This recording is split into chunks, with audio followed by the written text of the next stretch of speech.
नमस्कार जी। नमस्कार सर। क्या नाम है जी आपका? जी मेरा नाम दीपक साहू है। कहाँ से हैं जी आप? जी मैं छत्तीसगढ़ के राजनांदगांव जिले से हूँ। संत रामपाल जी महाराज से नाम दीक्षा आपने कब ली? मैं संत रामपाल जी महाराज से नाम दीक्षा 19 जून 2017 में ली हूँ।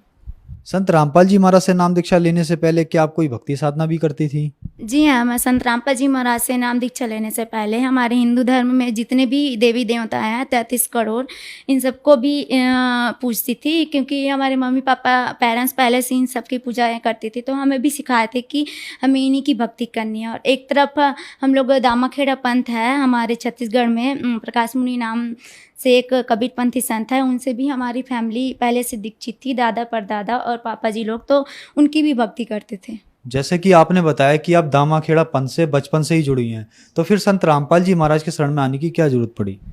जी, संत रामपाल जी महाराज के शरण में वैसे तो पापा जी 2014 से ही जुड़े हुए थे, लेकिन हम लोग संत रामपाल जी महाराज का ज्ञान नहीं समझे थे, इस कारण से हम लोग दीक्षित नहीं हुए थे। फिर अचानक 2017 में मेरे अंदर प्रेरणा जगी कि मैं संत रामपाल जी महाराज का सत्संग सुनूं। उसके बाद मैं कंटिन्यू संत रामपाल जी महाराज का सत्संग सुनने लगी और उनके द्वारा एक लिखित अनमोल पुस्तक है जिनका नाम है ज्ञान गंगा, उसको भी मैं कंटिन्यू रीड करने लगी। उसके बाद मुझे संत रामपाल जी महाराज के इस तत्व ज्ञान का ज्ञान हुआ। उसके बाद मैं जो भी भक्ति साधना मैं पहले कर रही थी उसको त्याग दी और संत रामपाल जी महाराज से पापा को बोली कि पापा मुझे भी संत रामपाल जी महाराज से नाम दीक्षा दिलवा दो। उसके बाद मैं 2017 में संत रामपाल जी महाराज से नाम दीक्षा ले ली। संत रामपाल जी महाराज से जो भी श्रद्धालु नाम लेते हैं उनको सभी को लाभ मिलते हैं, क्या आपके साथ भी ऐसा हुआ? जी, संत रामपाल जी महाराज से नाम दीक्षा लेने के बाद मुझे और मेरी फैमिली को बहुत लाभ हुए। उनमें से मैं कुछ लाभ आपसे शेयर करना चाहती हूँ।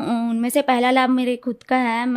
मुझे लगभग जब मैं 9th क्लास में थी तो 9th से लेकर 12th तक मुझे आँखों में से आंसू निकलना और सिर दर्द करना, ये बहुत बड़ी प्रॉब्लम मुझे रही। मैं 4 सालों तक इस प्रॉब्लम से जूझती रही। मैं पापा को बताई, जैसा तैसा मतलब अपनी दवाई चल रही थी, फिर भी मैं रिकवर नहीं हो पा रही थी। उसके बाद पापा मुझे डॉक्टर के पास लेकर गए, फिर मेरे आंखों का चेकअप हुआ। फिर डॉक्टर्स बोले कि आपको ग्लोकोमा है और आपको दवाई लेती रहनी है और पूरी लाइफ टाइम आपको चश्मा लगाना पड़ेगा, आपकी यही मतलब अपना फाइनल सुना दिए थे। उसके बाद हम लोग घर आ गए, बहुत चिंतित हो गए थे कि पूरी ज़िंदगी ऐसे नहीं चल सकता। उसके बाद फिर 2017 में मैं संत रामपाल जी महाराज से जुड़ी। फिर मैं उनके द्वारा बताए गए सत मंत्रों का जाप कंटिन्यू करती रही। फिर मैं धीरे धीरे रिकवर होने लगी। आज मैं पूरी तरह से स्वस्थ हूँ। मुझे आंखों में किसी भी प्रकार की कोई समस्या नहीं है, ना मेरे सिर का दर्द भी पूरी तरह से समाप्त हो चुका है। संत रामपाल जी महाराज से जुड़ने के बाद और उनके द्वारा दिए गए सत मंत्रों के जाप जैसे मैं कंटिन्यू करती रही, उसके बाद धीरे धीरे मेरे आंखों से आंसू निकलना और जो सिर का दर्द है पूरी तरह से आज समाप्त हो चुका है। मेरी मम्मी को लगभग 2 से 3 साल तक वह सिर की बीमारी से जूझ रही थी। मम्मी लोकलाज में संत रामपाल जी महाराज से नाम दीक्षा ने ली थी। मैं मम्मी को बोली कि आप भी संत रामपाल जी महाराज से नाम दीक्षा ले लो। फिर मम्मी परमात्मा की दया से उन्होंने भी संत रामपाल जी महाराज से नाम दीक्षा ले ली। फिर वो भी संत रामपाल जी महाराज के द्वारा बताए गए सत मंत्रों का जाप करने लगी। फिर वो भी मम्मी की भी वो जो बवासीर की बीमारी इतनी दिनों तक ठीक नहीं हुई, इतने डॉक्टर्स को दिखा चुके थे फिर भी ठीक नहीं हो रही थी, वो संत रामपाल जी महाराज से नाम दीक्षा लेने के बाद पूरी तरह से आज समाप्त हो चुकी है। तीसरा लाभ यह है सर कि मेरे भैया को नशे की बहुत ज़्यादा लत थी और आज संत रामपाल जी महाराज से नाम दीक्षा लेने के बाद मेरे भैया की भी नशे की लत पूरी तरह से समाप्त हो चुकी है। और चौथा लाभ और सबसे बड़ा लाभ यह है कि मेरे भैया का जो छोटा बेबी है जो अभी 5 साल का है, जब वो 3 साल का था तब उसको 3 दिन तक फीवर चल रहा था उसका। फिर 3 दिन तक फीवर रहा। फिर तीसरे दिन अचानक दोपहर का समय था, आया और बोला कि दादी मुझे पानी पीना है। उसके बाद मम्मी उसको पानी लेकर आई, फिर पानी पिलाई। उसके बाद अचानक झटका सा दिया और बेहोश होकर गिर गया। फिर भैया उसको गोद में लिए और देखे तो उसकी मतलब वो जीवित नहीं था, वो मर चुका था। उसके बाद हम लोग बहुत ज़्यादा रोने लग गए। उसके बाद जो संत रामपाल जी महाराज का दंडवत स्थल हमारे घर पर बनाए हुए हैं, वहाँ ले जाकर उस बच्चे को लिटा दिए। उसके बाद तब मेरे भैया नाम दीक्षा नहीं लिए थे, सिर्फ मैं, पापा और मम्मी 3 जने ही नाम दीक्षा लिए थे। उसके बाद संत रामपाल जी महाराज से हम लोग अर्ज करने लगे कि परमात्मा आप तो मुर्दे तक को जीवित कर देते हो, हम भी आपके शरण में हैं, आज इस बच्चे को आप बचा लीजिए। आपको अगर आप सच में सच्चे परमात्मा हो तो इस बच्चे को जीवित करके दिखाओ।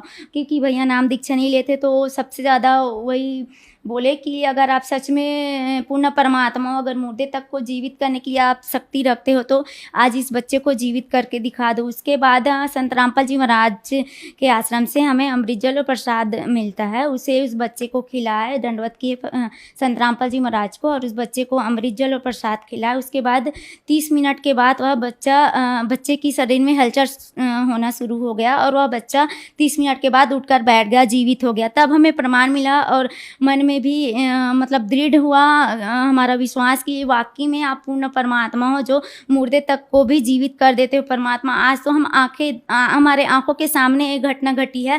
फिर उसके बाद मेरे भैया को भी दृढ़ विश्वास हुआ, फिर उन्होंने भी 2 घंटे बाद जाकर संत रामपाल जी महाराज से नाम दीक्षा ले ली। पहले जब हम संत रामपाल जी महाराज से नहीं जुड़े थे तो हमारी आर्थिक स्थिति बहुत ज़्यादा खराब रहती थी और अभी का समय है, अभी पहले मेरे पापा और मेरे भैया दूसरे का शॉप में जाकर जॉब करते थे और अब का समय है परमात्मा की दया से हमारी आर्थिक स्थिति बहुत अच्छी है और हमारे खुद के 2 शॉप है परमात्मा की दया से। दीपक जी, जैसे कि दामा खेड़ा पंथ वाले कबीर साहब जी को मानते हैं और संत रामपाल जी महाराज जी भी कबीर साहब जी को मानते हैं, तो आप इतना पुराना पंथ दामा खेड़ा छोड़कर संत रामपाल जी महाराज की शरण में क्यों आई? जी पहले तो वहाँ जुड़े थे लेकिन वो लोग कबीर साहब, कबीर पंथी उसे कहते हैं जो कबीर साहब के बताए हुए मार्गों पर चले, लेकिन वो लोग बिल्कुल भी आज के जो अपने आप को कबीर पंथी बोलते हैं, हम भी पहले बोलते थे लेकिन हम लोग चलते बिल्कुल भी नहीं थे। कबीर साहब जी ने मूर्ति पूजा का भी खंडन किए थे, लेकिन आज के जो कबीर पंथी और एक तरफ मूर्ति पूजा भी करते हैं और एक तरफ अपने आप को कबीर पंथी भी बताते हैं, तो ये सब हमें नहीं जची। और जब हम संत रामपाल जी महाराज का जब मैं सत्संग सुनी और उनकी पुस्तक पढ़ी, सारे प्रमाण देखी कि आज तक हम जितने भी देवी देवताओं की भक्ति करते आ रहे थे वो लोग अविनाशी नहीं है, उनका भी तो नाश होता है, तो हम उनकी भक्ति करें तो हमारा मोक्ष कैसे हो सकता है। फिर संत रामपाल जी महाराज के सत्संग से हमें प्रमाण के साथ यह बात जानने को मिली कि सर्व सृष्टि रचनहार परमेश्वर तो कबीर साहब जी है और आज तक जितने भी हम भक्ति किए वो सारे व्यर्थ चले गए। उसके बाद हम उस पंथ को छोड़कर मैं और मेरी पूरी फैमिली संत रामपाल जी महाराज के सच्चे ज्ञान को समझकर उनकी शरण में आ गए।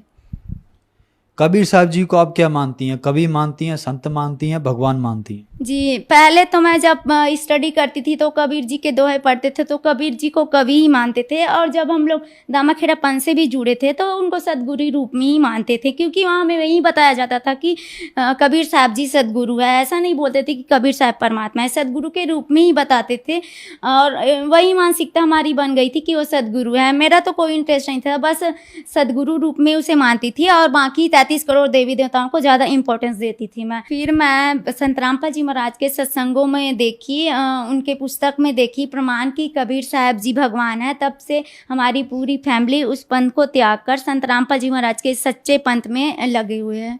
बहन जी, जो दामा खेड़ा पंथ वाले आपको देख रहे हैं, आप उनको क्या संदेश देना चाहेंगी? जी मैं उनसे संदेश तो हमारे सदगुरु रामपाल जी महाराज दे रहे हैं। मैं हाथ जोड़कर उनसे निवेदन ही करना चाहती हूँ कि आप जो अभी भक्ति मार्ग में लगे हुए हो, दामाखेड़ा पंथ पूरे काल के चलाए हुए पंथ है, उस पंथ में जाके भक्ति करने से हमारा पुण्य मोक्ष कभी भी नहीं होने वाला है। मैं आप लोगों से हाथ जोड़कर निवेदन करना चाहती हूँ कि वर्तमान समय में पुण्य परमेश्वर के अवतार संत रामपाल जी महाराज इस धरती पर आए हुए हैं, जो भक्त समाज को सभी शास्त्रों के अकॉर्डिंग पूर्ण परमात्मा कबीर साहब जी की भक्ति बता रहे हैं, जिससे हमारा पूर्ण मोक्ष होना संभव है। इसलिए हाथ जोड़कर यही निवेदन करना चाहती हूँ, आप उन नकली पंथों को त्याग कर संत रामपाल जी महाराज के सच्चे पंथ में आकर और उनके द्वारा बताए गए सत मंत्रों का जाप करके आप अपने जन्म मरण के दीर्घ रोग से मुक्ति पाओ। संत रामपाल जी महाराज से कैसे जुड़ सकते हैं? जी संत रामपाल जी महाराज से जुड़ने के लिए उनके अनेकों टीवी चैनलों में संत रामपाल जी महाराज का सत्संग आता है। उसमें नीचे सत्संग के दौरान नीचे येलो पट्टी चल रही होती है, उसमें बहुत सारे कॉन्टैक्ट नंबर दिए होते हैं। आप उस कॉन्टैक्ट नंबर में कॉन्टैक्ट करके आप अपने डिस्ट्रिक्ट के जो भी नाम दीक्षा केंद्र बने हुए हैं वहाँ जाकर आप संत रामपाल जी महाराज से बिल्कुल निःशुल्क नाम दीक्षा ले सकते हैं। धन्यवाद जी। धन्यवाद सर।